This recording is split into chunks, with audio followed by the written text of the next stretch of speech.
students, welcome to today's class. This is Sushmita Nath, welcoming you to Science with Sushmita. Today we will discuss some new concepts of science. Come, let us start. Today we will discuss the chapter tissues and we will take up the topic plant tissues. So what is a tissue? A tissue is a group of cells that are similar in structure and they work together to achieve a particular function. For example, in human beings we have the muscular tissue where the cells of muscular tissue, also called muscle fibers, work together and help in movement of the body. Or the vascular tissues of plants which help in transportation of materials like food, water, minerals, etc. to different parts of the plant body. Now the question is, are plants and animals made of same type of tissues? Now, to understand this, we have to understand the body structure and needs of plants and animals. And we know that there is a noticeable difference between plants and animals.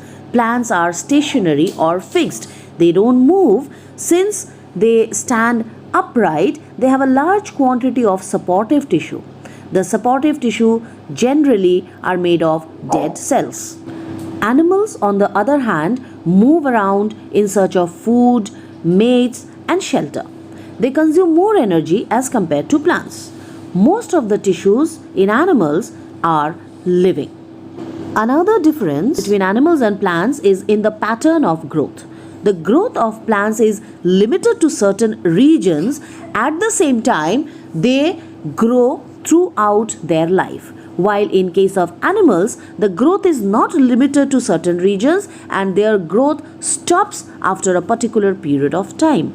Also, the structural organization of organs and organ systems is far more specialized and localized in complex animals than even in very complex plants. The fundamental difference reflects the different modes of life pursued by these two major groups of organisms, particularly in their different feeding modes. Thus, it's quite evident that plants and animals do not have same type of tissues. Let us understand plant tissues. Tissues are mainly of two types. They are meristematic tissues or the growing tissues and the permanent tissues. The growth of plants occur only in certain specific regions. This is because the dividing tissue, also called the meristematic tissue, is located only at these particular points. Depending on the region where they are present, meristematic tissues are classified into three types: apical meristem, lateral meristem, intercalary meristem. Apical meristem is present in the tips of stems and roots and they help in the growth of these regions. Lateral meristem are present in the sides of stems and roots and they help in increasing the girth of the stems and roots. Lateral meristem is also called the cambium. Intercalary meristem are present at the base of leaves and internodes and help in the growth of these parts. This diagram shows the location of meristematic tissue in plant body. Here at the tip you can see the apical meristem. This is the location of intercalary meristem. And here we can see the lateral meristem. Now let us understand permanent tissues of plants. As we discussed that meristematic tissues are the growing tissues.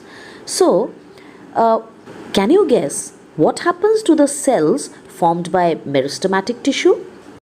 Actually, once the meristematic tissue lose their ability to divide, they take up a specific function and become permanent tissue.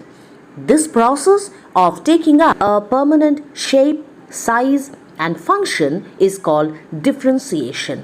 Differentiation leads to the development of various types of permanent tissues. Now let us understand the various types of permanent tissues. Permanent tissues are broadly classified into two categories: simple permanent and complex permanent.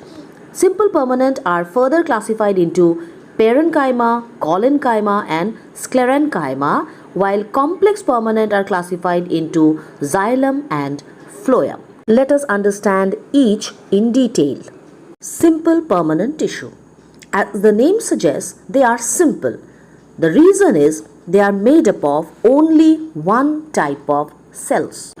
They are of three types. The first one is parenchyma. These consist of loosely packed, thin-walled cells having more intercellular spaces. It provides support to plants and also stores food. In some situations, it contains chlorophyll and performs photosynthesis and is then called chlorenchyma. In aquatic plants, large air cavities are present in parenchyma to help them to float. Such parenchyma are called aerenchyma. This is the structure of parenchyma with lots of intercellular spaces. Collenchyma. It is another type of simple permanent tissue and it gives flexibility to plants and allows easy bending in various parts of plant body without breaking. It also provides mechanical support to plants. The cells of this tissue are living, elongated and irregularly thickened at the corners. There is almost no intercellular spaces between the cells of this tissue. Sclerenchyma.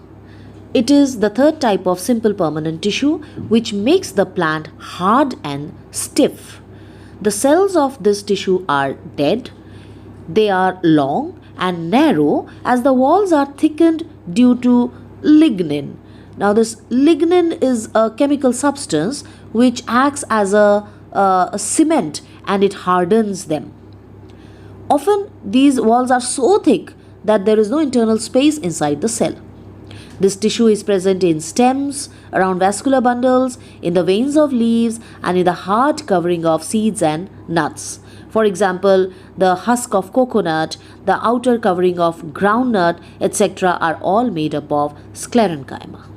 This is how you can differentiate between the three types of simple permanent tissues. Now let us understand complex permanent tissues. They are called complex because they are made up of more than one type of cells. They are of two types, xylem and phloem, together called the vascular tissues or vascular bundles. Xylem consists of tracheids, vessels, xylem parenchyma and xylem fibers. The tracheids and vessels help in transport of water and minerals from roots to all the other parts of the plant body. Xylem parenchyma stores food while fibers help in support. Phloem. Phloem consists of seed tubes, companion cells, phloem parenchyma and phloem fibers. The seed tubes and companion cells transport food from leaves to all parts of the plant body, while phloem parenchyma stores food and fibers give support. So now we can differentiate between simple permanent tissue and complex permanent tissues. Apart from meristematic and permanent tissue, there is another tissue in plants called epidermis or the epidermal tissue. The outermost layer of cells is called epidermis.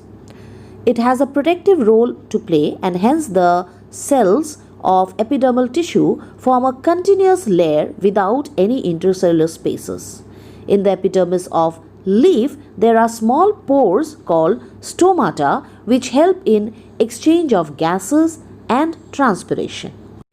The epidermal cells of roots help in absorption of water, while in desert plants, epidermis has a waxy coating, cutin, on its outer surface to prevent water loss. Based on the information given in this video, try to solve these questions. So students, I hope you have understood the topics that I have covered in this video. Until I come up with my next video, keep learning, enjoy learning. Thank you.